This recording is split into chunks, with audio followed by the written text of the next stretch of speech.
तुमची आणि शिष्टमंडळाची चर्चा झाली, संवाद झालाय, काय पदरी पडलंय?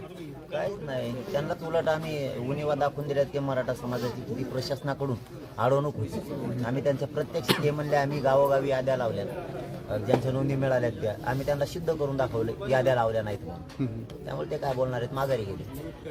त्यांनी जो आज तुम्हाला ड्राफ्ट दिला होता, त्या ड्राफ्टमध्ये आणखी काय काय चुका राहिल्या, त्याला काय दुरुस्त करायला सांगितले, त्याच्याबद्दल तुमचं काय मत? मी अगोदर तो वाचतो, त्यांना सांगितलंय उद्या 12 वाजेपर्यंत सांगतो. पण ड्राफ्ट महत्वाचा नाही, आधी सगळे सोयरी शब्द आधी महत्वाचा नाही. 54 लाख नोंदी ज्या मिळाल्या त्याचे प्रमाणपत्र अगोदर मराठा समाजासाठी महत्वाचे आहेत. मुख्य मागणी ती आहे आणि खरं भविष्य त्याच्यात आहे, ह्या ड्राफ्टमध्ये नाही आहे. मराठ्यांचे पोरं त्याच्यात मोठे होणार आहेत आणि त्यांच्या परिवाराला द्या 20 तारीख हे सांगितलंय.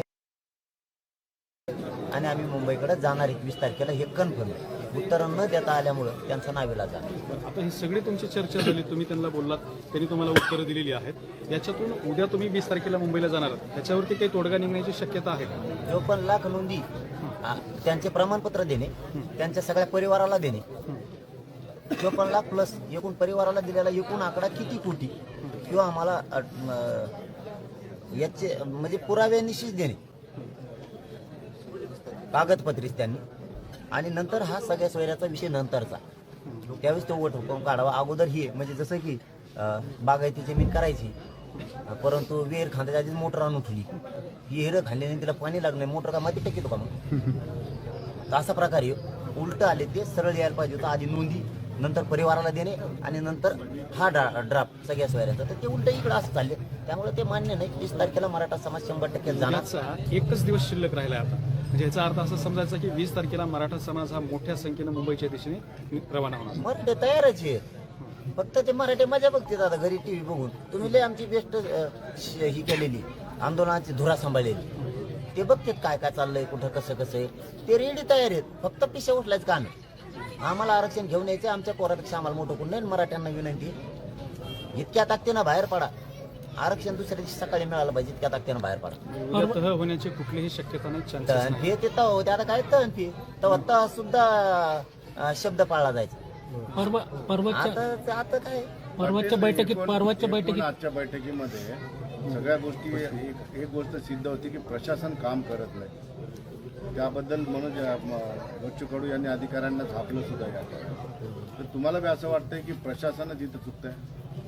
दोन्ही कोण चाल ढकली. प्रशासन शेवटी शासनाचा मालक कोण आहे? प्रशासनाचा मालक कोण? शासनच आहे. शासनाने तंबीज दिली तर प्रशासनाला पळावं लागेल रात्रंदिवस. हे त्यांचे लाड करतात, त्यामुळे ते खाली कामं नाही करत. ते मत होते आम्ही सगळ्या गावाला लावलं, आम्ही सिद्ध करून दाखवलं. लावलेत का नाही? फोन लावले, असे फोन लावायचं म्हणलं तर त्यांना इथून 15 दिवस उठता यायचं नाही, इतके फोन लावून देता येते.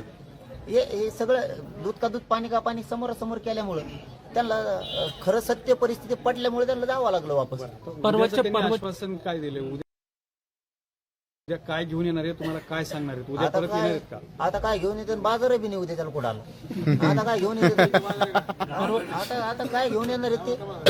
काही सांगितलंय का? उद्या काय आश्वासन दिलंय का त्यांनी?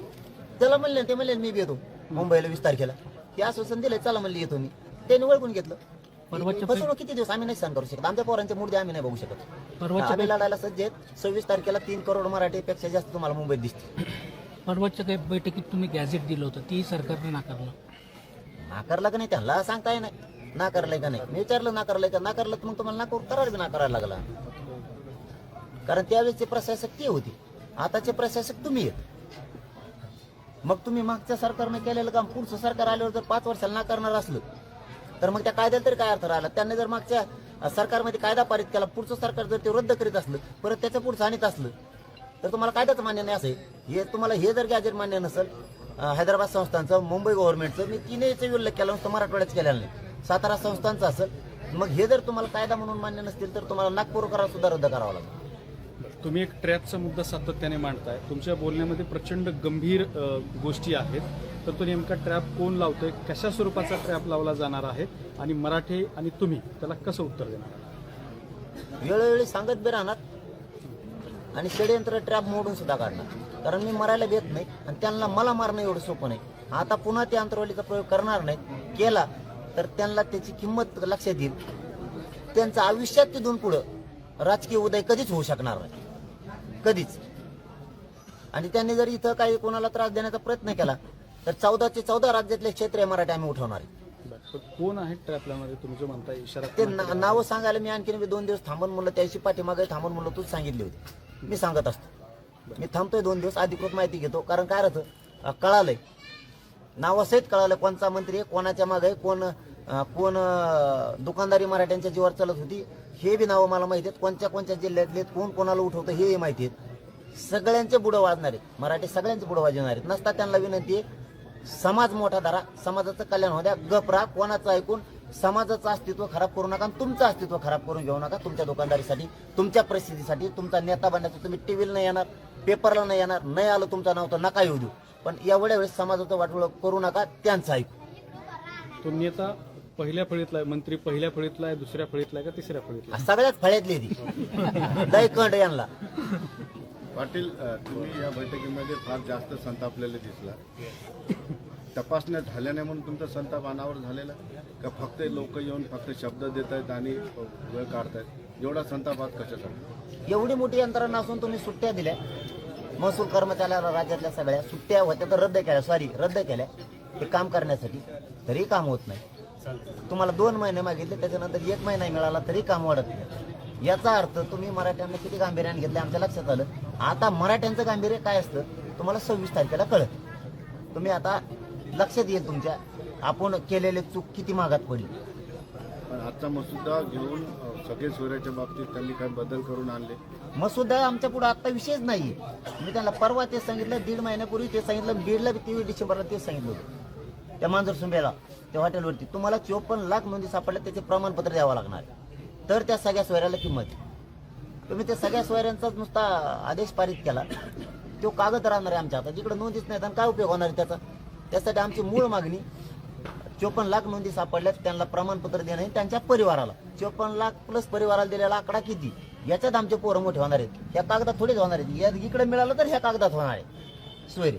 त्यासाठी 20 जानेवारीला आम्ही मुंबईला आरक्षण दिलं तरी जाणार आहेत, आणि नाही दिलं तरी पण जाणार आहे. पण आता पुन्हा एक मागणी अशी एकदा म्हणतात सांगा, की 20 तारखेला तुम्ही सकाळी कुठून निघणार आहात, कुणाला कुठं जमायचे काय नाही, हे पुन्हा एकदा सांगा. इथून आम्ही आंतरवाल्याहून सकाळी 9 वाजता निघणार आहे 20 जानेवारीला.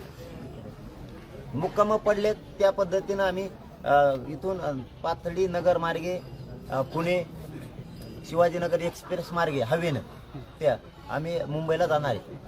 टप्पे सगळे ठरलेत. मराठा समाज ज्या ज्या पद्धतीनं रोडवरती त्याला जसं सहभागी होता येईल तसं येईल, परंतु आम्ही सुद्धा टप्प्याटप्प्या देणार आहे. ते गणिमेकावी खेळते तर आम्ही बी काही टप्पे पाडले, आम्ही सगळंच आम्ही बी नाही सांगणार. आम्ही सुरुवातीला थोडे दिसणार, पण नंतर गेल्यावर त्यांना इतके दिसणार की त्यांना आधी वाटण हे संपल्यात विषय जमा आहे, तिथं गेल्यावर त्यांच्या लक्षात येईल हे भुतडा आली पडून येते. परवा तुम्ही 9 वाजता इथून निघणार, म्हणजे इथं ज्या लोकांना जमायचे त्या लोकांना उद्या संध्याकाळी इथं दाखल व्हावं लागेल. नाही सकाळी येते ना, थंडी एक आकडायला तर आली का सकाळी येते नाही येते मग रच्ची, त्यांचा काय भरोसा नाही. मी नाही सांगू शकत रच्ची येणार का तेव्हा असंच वाटलं आम्हाला सकाळी येते रच्चीच ग्राउंड फुल झालं येते बी. आता तरायला लागलेत मराठी, आता स्वतःच्या लेकराचा एवढा अपमान करायला लागलेत, नोंदी असून द्यायना वाटोळ करायला लागले, तर मराठी घरी झोपतील कसे? आता नाही झोपत मराठी घरी, आणि मराठीने घरी झोप नका, बाहेर पाडा. लोकशाही मराठी ऐका, पहा, जागरूक रहा.